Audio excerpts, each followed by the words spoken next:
Syrie. Merci d'être parmi nous, Madame Zimmerman.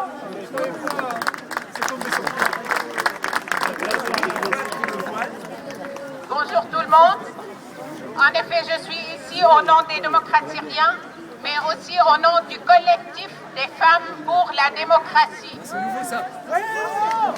Aujourd'hui même, des enfants syriens se font massacrer par le régime Assad, à seule fin d'intimidation des opposants.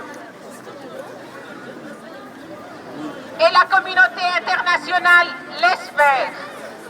Il n'y a qu'une destination pour Assad et son clan, c'est la Cour pénale internationale. Il y a un an, le 25 mai 2011, le corps mutilé de Hamza Al-Khatib, 13 ans, a été rendu à ses parents.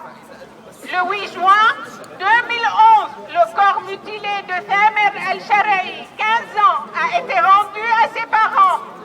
Plus récemment, le 11 mars 2012, 28 enfants ont été égorgés à Karm el-Zaytoun à Homs. Le 23 mai 2012, 5 enfants et leur mère ont été tués à la hache dans la région de Hama.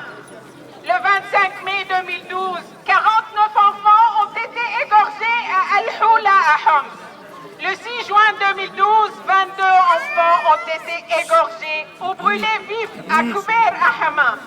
En tout, on recense aujourd'hui 1226 enfants tués en Syrie. Les massacres commis à Homs et à Hama ont tous le même schéma. La région est assiégée, puis il y a un bombardement intensif. Ensuite, les milices Shabiha sont amenées et protégées par les forces Assad. Ces milices commettent les massacres les plus atroces sur des familles entières, dont beaucoup d'enfants. Les derniers massacres ont eu lieu malgré la présence des observateurs en Syrie. À chaque fois, ceux-ci ont été appelés, mais n'ont pu se rendre sur les lieux avant le lendemain. Ces exactions traduisent toute la volonté du régime Assad d'emmancher une guerre civile pour noyer la contestation populaire. Depuis plus d'1 an, les enfants syriens sont ciblés par le régime Assad dans le silence assourdissant de la communauté internationale qui accorde délai après délai à ce régime qui continue à perpétrer ces massacres.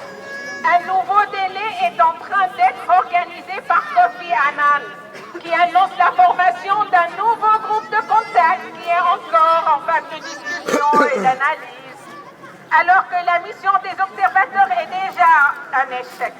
Et alors que chacun le sait, la solution de la crise passe par le départ d'Assad à tout prix. Bachar, dégage! Bachar, dégage! Bachar, dégage! Bachar, dégage! Bachar, dégage! Bachar, dégage! Bachar, dégage! Bachar, dégage! Bachar, dégage! Aujourd'hui, les civils sont ciblés par le régime Assad dans toutes les régions de la Syrie. Le but est d'étouffer la contestation populaire, même s'il faut passer par l'extermination d'une partie importante de la population. Les villes assiégées sont bombardées, les cultures sont brûlées, les animaux sont tués, la richesse archéologique n'est pas épargnée. Pourquoi?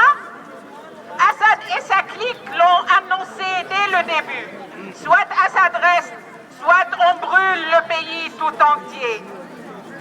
Ce slogan, on peut le lire sur tous les murs dans les régions assiégées. Assad ou nahriq al-balad. Aujourd'hui, il n'y a en Syrie ni soulèvement islamiste, ni sectarisme, ni conflit entre les religions, ni guerre entre les communautés, ni guerre civile, même si le régime et ses sbires tentent de le faire croire. Même si la Russie, porte-parole et fournisseur d'armes du régime Assad, tente de le faire croire.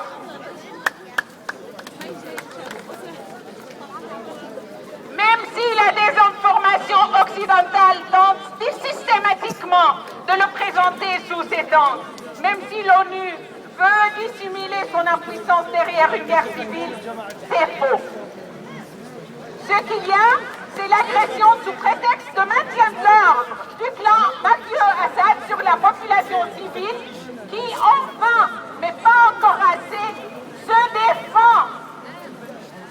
Ce qu'il y aura demain, on ne le sait pas.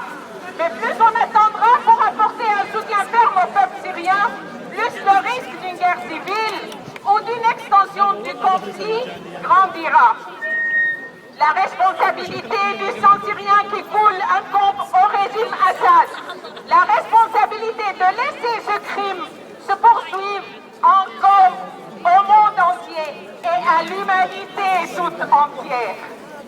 Pour faire face à cette dictature sanguinaire, à la complicité de l'Iran et la Russie, de l'inertie de la communauté internationale, il ne reste qu'une solution, une seule. La solidarité populaire du monde entier pour aider le peuple syrien à se défendre. Peuple du monde, soyez solidaires contre les gouvernements mafieux. Descendez dans les rues pour dire stop et mettez la pression sur vos gouvernements pour dire non au droit de veto qui permet à la Russie et à la Chine de se rendre complices des crimes contre l'humanité, pour œuvrer au départ d'Assad, pour fermer les représentations du régime mafieux Assad partout dans le monde, y compris à l'ONU, pour boycotter les produits du régime russe et chinois, complices des massacres. Aujourd'hui, plus que jamais, nous, les Syriens, devons rester unis pour arriver à mettre fin à ce régime, à traduire les responsables des massacres devant la justice et acheminer enfin notre Syrie vers une Syrie unie, démocratique, civile et moderne. Une Syrie égalitaire, basée sur la citoyenneté de tous, quelle que soit leur appartenance